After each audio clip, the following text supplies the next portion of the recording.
Bonjour à tous, bienvenue sur le circuit de Dijon-Prenois pour la 7e et dernière manche de la Lamera Cup avec un final parfait puisqu'il y a 3 équipes qui peuvent être sacrées ce week-end. La 25, Tech Drive Intermarché, en tête depuis le début du championnat. 47 points d'avance sur la 5, Ores France Tonnerre, la voiture des champions 2012 qui remonte très fort depuis le Castellet et qui a d'ailleurs remporté les 2 courses du dernier rendez-vous sur le circuit espagnol de Jarama. Et puis en 3e position, on retrouve la 19 Actua Red Team. Au programme ce week-end, 2 courses plutôt courtes. Elles se disputeront le samedi, 3h30 le matin, 4h30 l'après-midi. Et on commence cette émission, comme le veut la coutume, par la présentation de ce circuit. Nous avons choisi pour cette dernière Nicolas Béraud de CTF Performance. C'est lui, avec ses 2 petits camarades, qui avait remporté l'épreuve dijonnaise l'année dernière.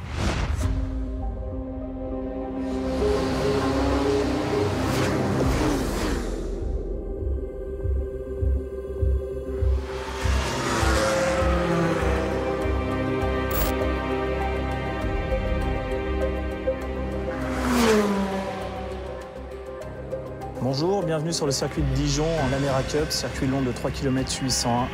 Donc vous êtes à bord de la numéro 27 Racing Stage CTF Performance. Donc on est dans une très grande ligne droite à fond de 6. On passe la passerelle et là on saute sur les freins pour tomber en 5e et 4e vitesse. On serre bien sur la corde à droite, on se laisse écarter un petit peu et on revient sur la droite pour préparer le S de Sablières. On passe en 4 puis en 5. On soulage légèrement dans les S pour rester mi-piste, pas se laisser déporter et préparer la cuvette, le gauche de la bretelle, donc où l'on va rentrer la 4 et la 3 sur un nouveau gros frein. On longe le vibreur sur la gauche et après on attaque la parabolique. De nouveau un frein assez fort pour casser la vitesse. On rentre la 3, on suit la ligne sur la gauche, on se laisse monter, on tourne bien la tête et là on rentre la 2 pour tourner et arrêter l'auto. On repart fond de 3, fond de 4 et on arrive dans le double gauche, voire le triple gauche, les courbes des Gorgeoles. On freine de nouveau pour rentrer à la 3e vitesse. On longe les vibreurs et on écarte bien sur la fin de la courbe pour préparer le virage de la Combe qui se passe en 4e vitesse. On patiente un petit peu et on accélère à fond de 4 pour préparer la courbe de Poisse qui se prend en soulageant, en patientant et après à fond 4, 5, 6 et c'est terminé. Un tour qui se termine en 1:30 pour les plus vite.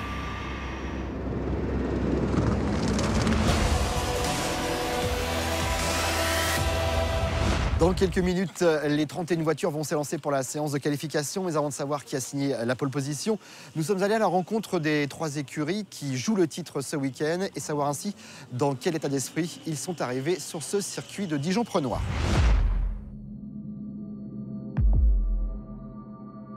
La lutte est serrée pour le championnat. On est 3 vraiment dans quelques points. On avait démarré le championnat avec pratiquement 300 points d'avance. Et là, on n'a plus que 20 ou 30 points d'avance, donc tout va jouer là. On a eu une stratégie qu'on a fait évoluer au fil de la saison. On ne veut pas se mettre plus de pression. L'objectif, c'est d'aller chercher de gros points.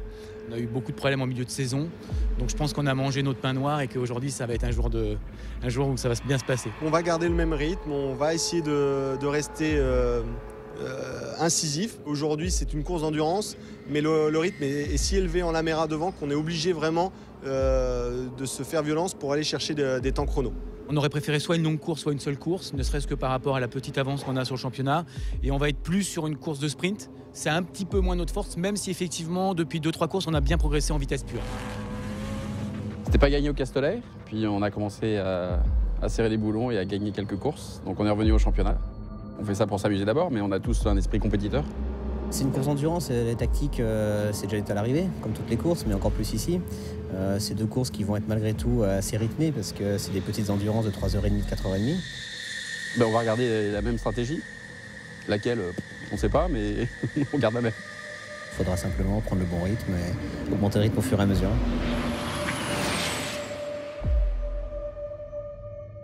On est assez décontracté. De toute façon, maintenant on sait qu'on doit être devant la 25 et la 5 pour gagner. On sait ce qu'on a à faire.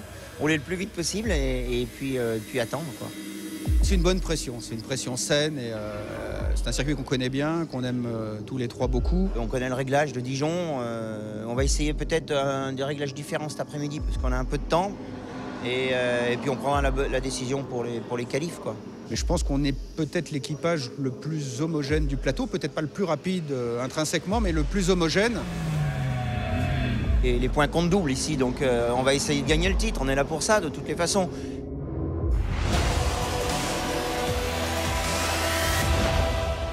Bienvenue sur le circuit de Dijon, on va passer ce dernier week-end de la saison ensemble. Vous êtes 31 équipages, c'est formidable, c'est beau. Mesdames et messieurs, bonjour, moi je suis heureux de vous voir tous ici.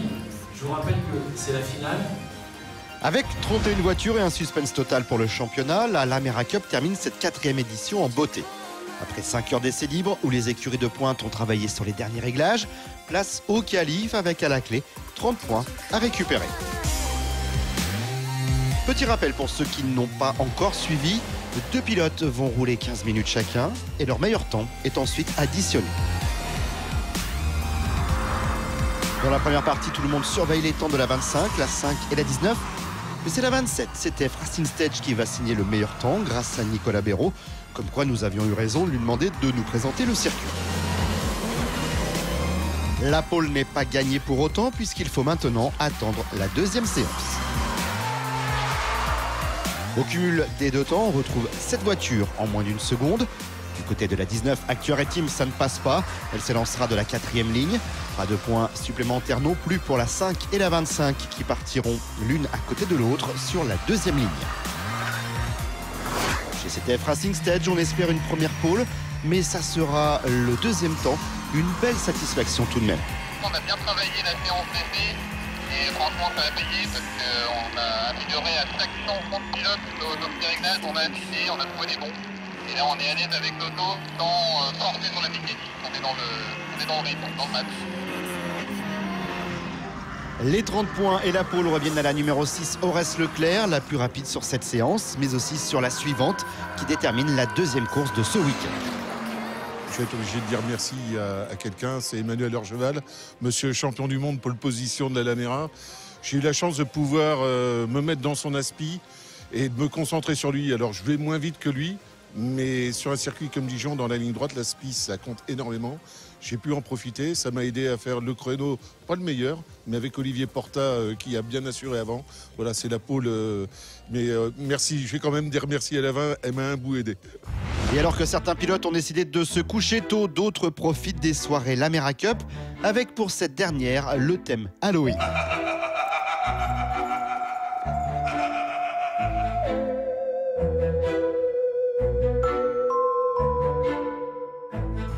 Allez, dans quelques instants, c'est la première course, 3h30 prévue, avec, on vous le rappelle, donc la pole position de la 6. La 20 Tech Drive est à ses côtés. 2e ligne, la 25 et la 5. Les deux qui vont se battre pour le titre, en tout cas les 2 premiers du championnat. Et puis le premier de gentleman, eh bien, c'est la 24, toujours chez Tech Drive. Et elle est en 3e ligne. C'est parti pour cette première finale.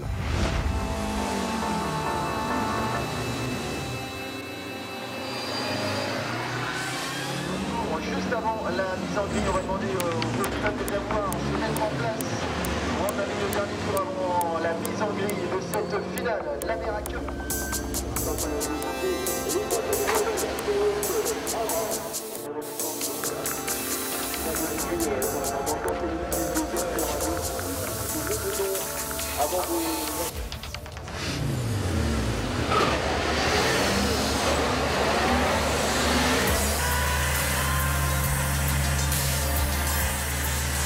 Les 31 voitures s'élancent pour 3h30, un format où il faudra être efficace sans prendre de risques pour éviter d'endommager sa monture et pouvoir ainsi disputer la 2e course de la journée. Si au premier virage, la 25, la 5 et la 6 arrivent de front, c'est la 22, nouvelle venue, qui prend les commandes dans ce premier tour. Du côté de la 20, Tech Drive Racing, Emmanuel Orgeval perd son pare-choc arrière. Ça commence fort, mais ça ne l'empêche pas de grappiller quelques places pour revenir sur le leader.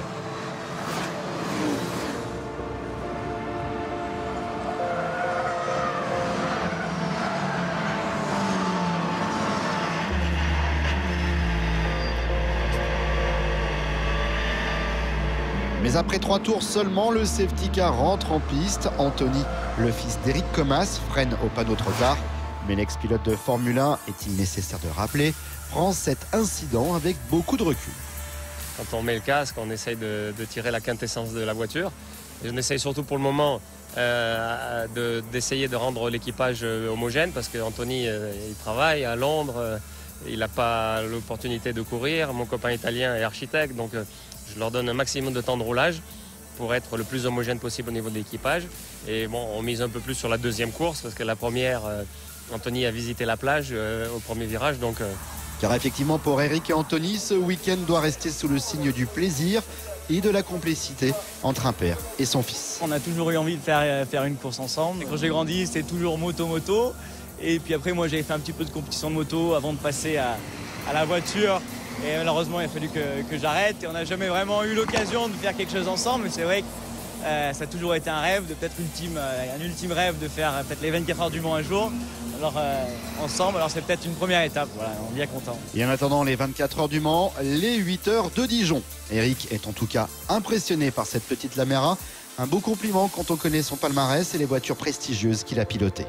la discipline a atteint sa pleine maturité, 31 voitures à Dijon, les voitures extrêmement fiables, il n'y a pas de voiture au box.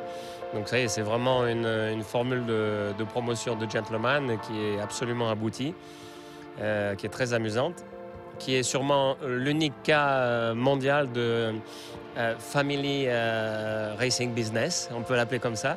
Et c'est vrai que c'est une ambiance extraordinaire qu'ils ont su créer. Retour à la course où le classement a encore changé. 3 premiers vont passer devant la ligne d'arrivée, la voiture numéro 6 suivie de la voiture numéro 22 et ensuite la voiture numéro 5 Un classement qui va encore évoluer comme à chaque fois après les différents changements de pilote.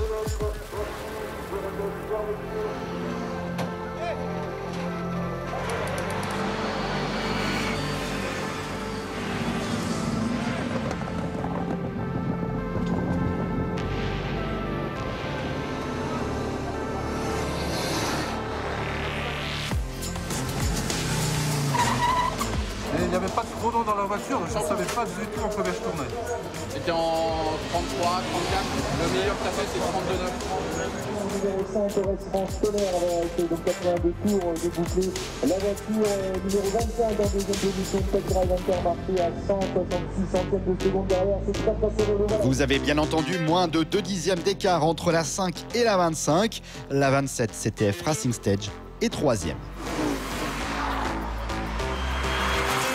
Mais cette matinée va être, quand on y repense, complètement hallucinante, car au fil des tours, d'autres voitures viennent se mêler à la bagarre, comme la 32, RKM Tremblay, qui prend les commandes après 2 heures de course. En fait, le classement évolue constamment. Et le premier coup de théâtre arrive après 2h30 de course. La 25 rentre au stand. On refait ce qu'on a fait l'année dernière, une transmission pour la dernière course, pour la finale, là où il ne faut pas casser. C'est à faute de pas de chance, on est un peu dépité. Du coup, notre sort n'est pas complètement dans nos mains maintenant. Rappelons effectivement qu'à Monza l'an dernier, la 25 avait perdu le titre suite à une accumulation de problèmes. Mais cette fois, les mécanos vont faire un travail remarquable. La voiture est réparée en un temps record et ne compte que 3 tours de retard. Pendant ce temps, la 19 est revenue aux avant-postes. La 5, Horace France Tonnerre, est toujours en tête. Et parmi les différentes voitures que l'on retrouve dans le top 5, la 22 RCPI Munage, avec dans l'équipage Nathalie Maillet, la femme de Franz Dubois, célèbre préparateur en Belgique, mais aussi inventeur de la Fun Cup en 97. Je pense un très bon week-end. Je n'avais jamais vu ces voitures et comme on a eu l'occasion de venir, ma femme qui roule encore maintenant, elle s'amuse et tout le monde est content. C'est un peu comme les voitures que j'ai fabriquées, mais dans le même esprit, mais avec beaucoup plus de puissance. C'est ça qui est amusant, quoi.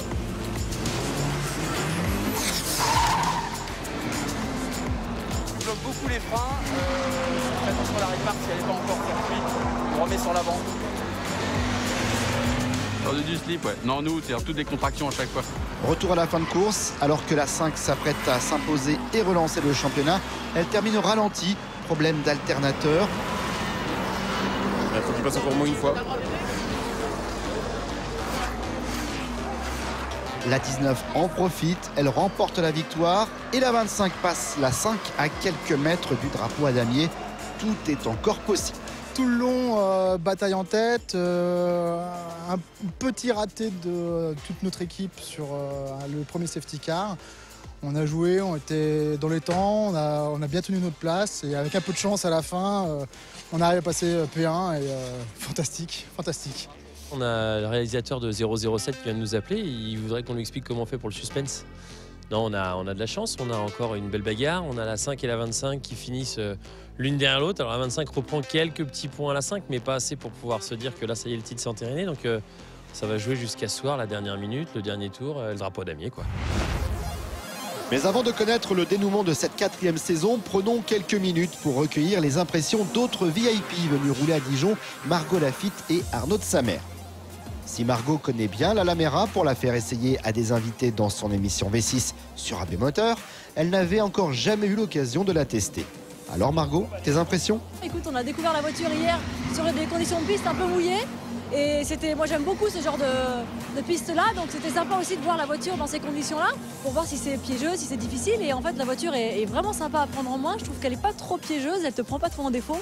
Donc il faut après arriver à hausser le rythme tour par tour, et c'est ce qu'on a réussi à faire hier pour les qualifs. Bon, on s'est qualifié 10e, c'était pas extraordinaire, mais on va remonter en course.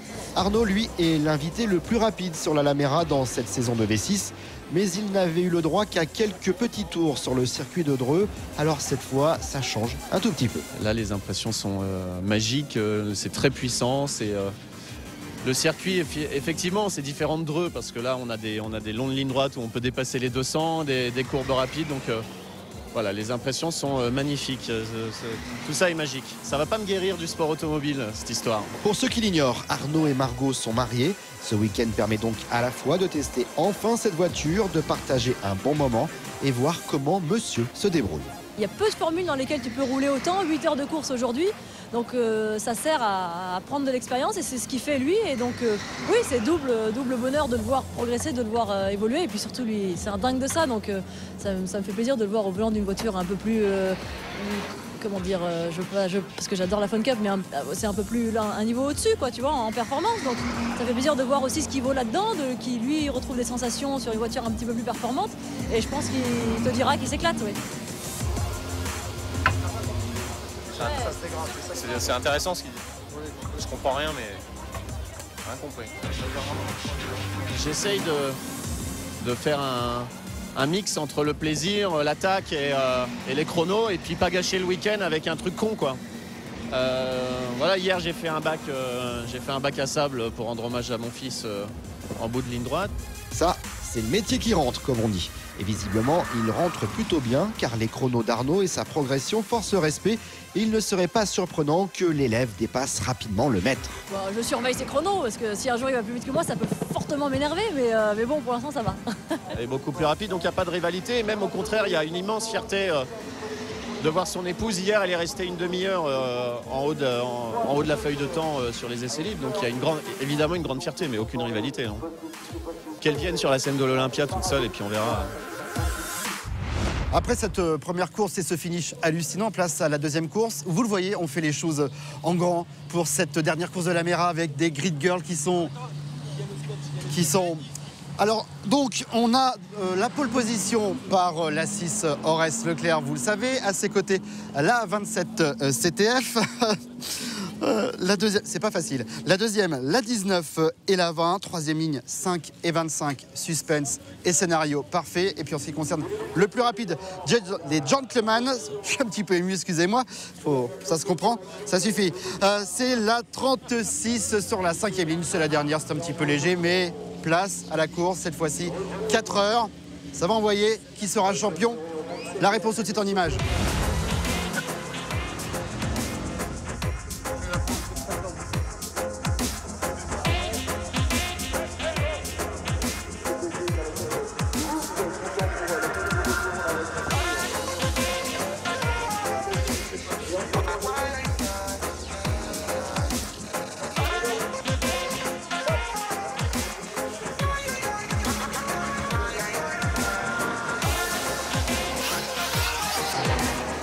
C'est parti pour les dernières 4h30 de course de la saison avec la 27 CTF Racing Stage qui prend le meilleur départ devant la 6 Horace Leclerc et la 20 Tech Drive Racing.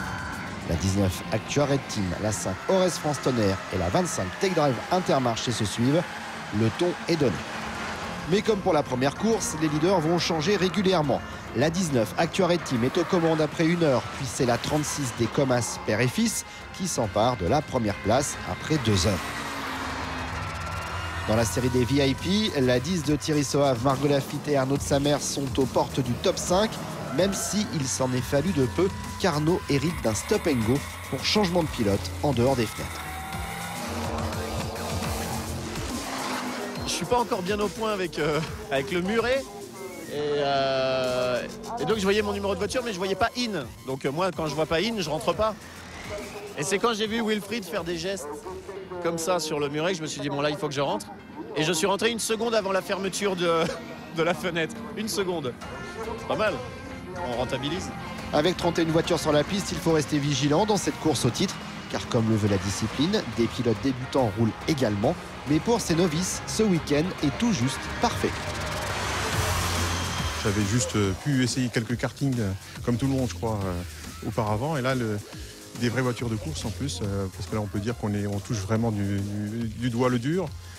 Oui, non, c'est que du plaisir, des appréhensions bien sûr, parce que c'est des sensations fortes et que j'avoue que se retrouver au milieu d'une mêlée de professionnels, ça met un peu la pression, mais finalement c'est que du plaisir, vraiment un gros pied. Les heures défilent, on observe le classement et la tension monte. Maxime Bayeul, le team manager de chez Tech Drive, est full taquet. Beaucoup de pression, ouais, tout à fait. Là, tu vois, la voiture va rentrer, c'est un peu la course. En même temps, il faut gérer la 25 qui joue le championnat. Enfin, tout est compliqué aujourd'hui. Mais on fait du mieux. Du côté des gentlemen, c'est la 33 Triangle Sud-Est qui s'impose devant la 18 CTF Brothers Team et la 15 Lux Motor. On a passé la mi-course, la 19 est en tête. Il faut sortir la calculatrice, mais nouveau coup de théâtre, elle se fait percuter. C'est ça avec sa bière. Ta voiture, elle n'est pas réparable. La voiture numéro 19 me paraît, ils sont en train de la charger à la flèche, ça me paraît sérieusement endommagée. Ce qu'il faut, c'est me ramener la voiture, que je puisse essayer rapidement de la faire réparer. Non, je crois que c'est... Oui, si tu voyais dans l'état où elle est, mon petit Will, on te la ramène, on essaye de la monter sur le plateau ici. Pas évident.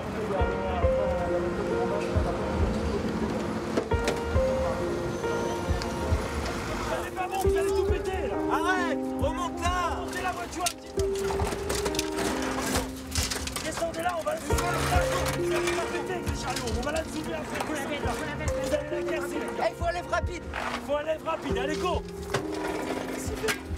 Allez, on dépêche. De toute façon, il faut miser le marchand, on n'a pas intérêt à le décharger, le retirer, le marchand. Allez, 1, 2, 3.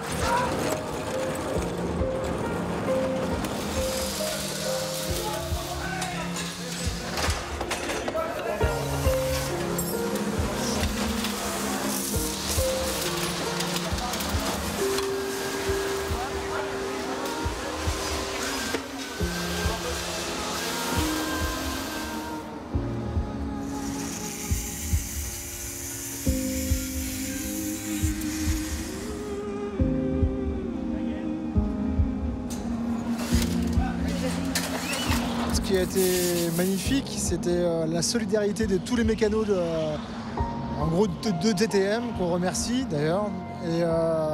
Et donc pour espérer finir à la 3e place du championnat, passer la ligne d'arrivée. Et effectivement, la voiture repart. Laurent, Florent et Christian terminent 26e, mais 3e du championnat. Nous sommes avec Julien qui vient de terminer son relais. Julien, on a appelé Bertrand Renard des chiffres et des lettres. Il est pas du tout dispo. Il est perdu. Est-ce que vous savez un petit peu où c'est compliqué là? C'est très compliqué, on sait où on en est, mais l'échiquier n'arrête pas de changer entre la 5, la 19 qui vient d'avoir un problème sur piste. Donc le titre se joue à quelques points entre les pôles positions, les records du tour. C'est infernal. Pour le moment, mathématiquement, on est dans la course, mais face à la 5 de Ores qui vient de prendre la tête, je crois, c'est encore très serré. Donc on donne tout, on fait ce qu'on peut. Avec les safety cars, les sorties, c'est très tendu. voilà, on donne le maximum. Dernier changement de pilote et très belle performance pour la 10 de Thierry Soave, Margot Lafitte et Arnaud de Samer, dont les progrès ont été impressionnants tout au long du week-end. L'équipe termine à une belle 5e place. En ce qui concerne le classement de cette deuxième course, la 5 Ores France Tonnerre termine finalement à la 3e place. Benjamin Rivière, qui remplaçait Olivier Pernaut, a rempli sa mission. Et au passage, on félicite Olivier Pernaut, qui était ce même week-end au Castellet et qui a décroché son premier titre de champion de France GT. À la 2e place, on retrouve la 32 RKM Tremblay Racing qui signe un nouveau podium cette saison. La victoire revient à la 31 H Racing, un deuxième succès cette année après celui de Lénon. Là aussi, on en profite pour féliciter Christophe Lapierre, absent à Dijon mais présent au Castellet pour un nouveau titre de champion de France en Carrera Cup. Olivier Thévenin est quant à lui heureux de renouer avec la victoire. Ça s'est plutôt bien goupillé pour nous, on a profité un petit peu des abandons des uns et puis on a bien roulé, on a roulé sérieusement, régulier et voilà, on a tout donné, on est récompensé et je suis évidemment ravi pour Nicolas et puis pour toute l'équipe bien sûr. Ouais. Et puis 4 ans après c'est sympa, on est sur la plus haute marche. Et la 25 dans tout ça, eh bien elle termine 4e de cette course. Est-ce suffisant pour le titre? La réponse en images.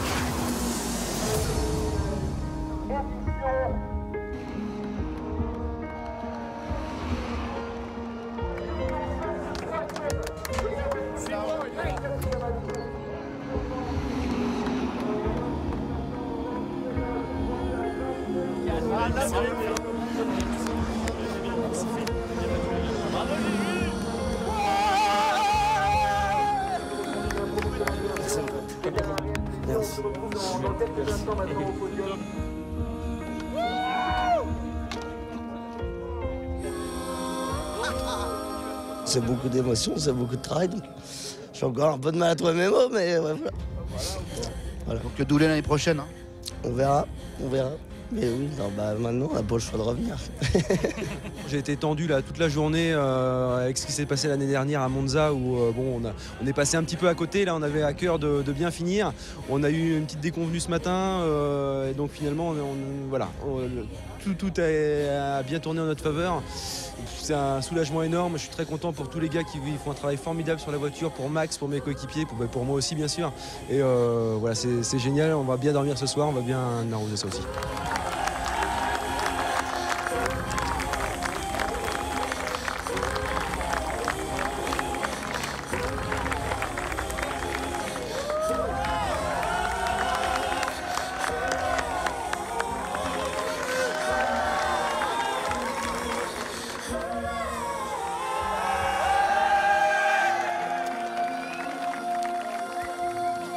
Ainsi s'achève cette saison 2015 de la Lamera Cup. Un grand merci à l'ensemble des pilotes, des mécanos qui ont toujours joué le jeu quand nous sommes arrivés avec nos caméras, même lorsque c'était un petit peu chaud. C'était en tout cas pour essayer de vous livrer les plus belles actions. On se retrouve désormais l'année prochaine. Si vous voulez suivre l'actualité de la Lamera Cup pendant cette trêve, n'hésitez pas à aller sur la page Facebook, à l'adresse qui s'affiche sur votre écran. Et d'ici là, portez-vous bien. Salut!